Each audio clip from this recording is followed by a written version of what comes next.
Bonjour à tous, on débute notre tour de la presse sportive européenne en France où le LOSC a pu fêter hier son 4e titre de champion de France. Dans l'envers du Nord, peut-on lire en page intérieure de l'équipe ce matin un défilé dans les rues de Lille où les joueurs du LOSC ont été célébrés comme des héros. C'est en tout cas ce qu'estime la Voix du Nord en titrant accueillis en héros. Les Lillois qui auront bataillé jusqu'à la dernière journée pour s'offrir un titre de champion plus que mérité au vu de leur saison, mais surtout un titre en partie dû à Christophe Galtier dont l'avenir est désormais en suspens. Et selon le Progrès ce matin, l'OL aurait décidé de jeter son dévolu sur ce dernier. Reste à savoir quel sera le choix de l'entraîneur alors qu'aujourd'hui en France explique de son côté que le choix de l'ancien coach de Saint-Etienne se porterait plutôt sur l'OGC Nice. Une chose est sûre, Galtier ne manquera pas de prétendants. Allez, on reste en France pour la suite de cette revue de presse, car si Lille peut savourer, pour Paris il faut vite réagir après avoir laissé échapper le titre.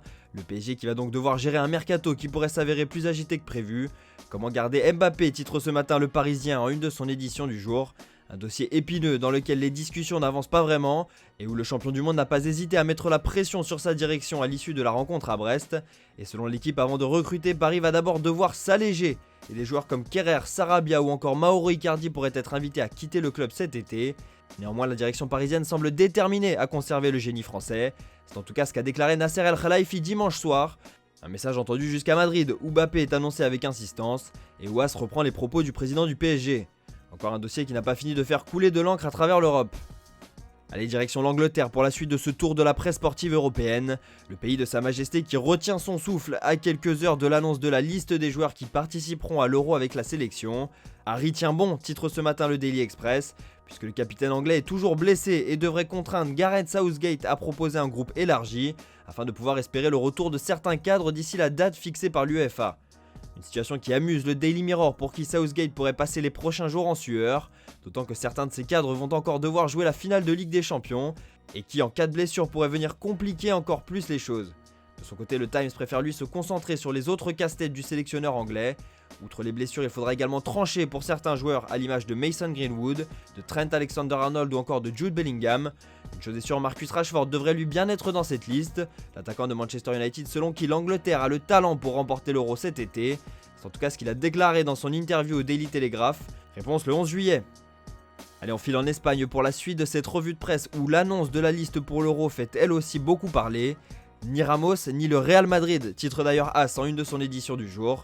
Présent devant la presse hier, Luis Enrique a communiqué les joueurs qui feront partie de l'aventure cet été. Une liste sans aucun joueur du Real Madrid, mais surtout une liste où le capitaine Sergio Ramos n'est pas présent, trop court physiquement pour revenir. De son côté, Marca reprend les propos du défenseur du Real qui s'est exprimé après l'annonce, qui n'a pas hésité à assurer son soutien à la sélection.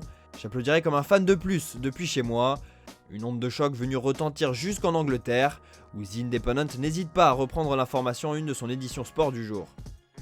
Allez, on reste en Espagne pour la suite de ce tour de la presse sportive européenne. L'Espagne où Sergio Agüero pourrait bel et bien débarquer à Barcelone cet été. C'est en tout cas ce qu'affirme le quotidien catalan Sport ce matin en titrant signé. Le journal qui poursuit en expliquant que l'officialisation pourrait intervenir après la finale de la Ligue des Champions que l'Argentin doit encore disputer avec Manchester City. De son côté, Mundo Deportivo reprend lui les propos de Pep Guardiola à l'issue de la victoire des Sky Blues face à Everton dimanche dernier. Le technicien catalan qui a confirmé l'existence de négociations entre le Kun et le Barça. Des discussions qui pourraient ou qui auraient d'ores et déjà débouché sur un accord. Réponse dans les prochains jours.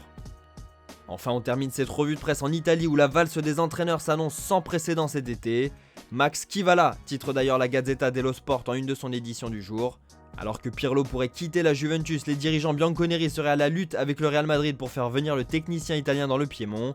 La vieille dame qui retient également son souffle depuis quelques heures après la publication d'un long message de Cristiano Ronaldo sur ses réseaux sociaux hier soir. Un message conclu par un « Merci pour le voyage, j'ai tout gagné ici aussi ». Affaire à suivre. De son côté, Tuttosport évoque également l'arrivée probable de Sergio Conceição sur le banc du Napoli la saison prochaine. Le quotidien italien qui nous apprend qu'un contrat de 2 ans atteindrait le Portugais du côté de Naples. Un jeu de chaises musicales repris en une du Corriere dello Sport, pour qui l'arrivée de Conceição pourrait envoyer Gattuso du côté de la Lazio dès cet été. Enfin, Paulo Fonseca pourrait lui atterrir à la Fiorentina, bref, l'été s'annonce chaud sur les bancs de Serie A. Voilà, c'est tout pour aujourd'hui, bonne journée à tous et on se retrouve dès demain matin pour une nouvelle vidéo sur Foot Mercato.